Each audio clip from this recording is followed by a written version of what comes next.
بسم الله الرحمن الرحيم لا يستوي القاعدون من المؤمنين غير أولي الضرر والمجاهدون في سبيل الله بأموالهم وأنفسهم فضل الله المجاهدين بأموالهم وأنفسهم على القاعدين درجة وكلا وعد الله الحسنى وفضل الله المجاهدين على القاعدين أجرا عظيما درجات منه ومغفرة ورحمة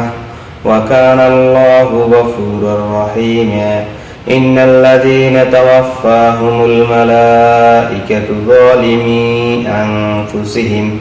قالوا فيم كنتم قالوا كنا مستضعفين في الأرض قالوا ألم تكن أرض الله واسعة فتهاجروا فيها فأولئك مأواهم جهنم وساءت مصيرا إلا المستضعفين من الرجال والنساء وولدان لا يستطيعون حيلة ولا يهتدون سبيلا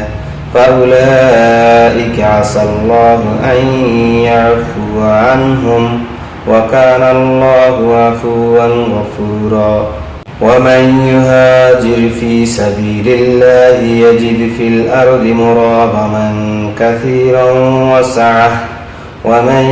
يخرج من بيته مهاجرا إلى الله ورسوله ثم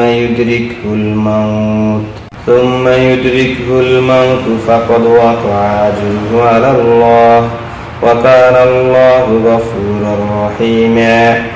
وإذا ضربتم في الأرض فليس عليكم جناح أن تقصروا من الصلاة إن خفتم أن يفتنكم الذين كفروا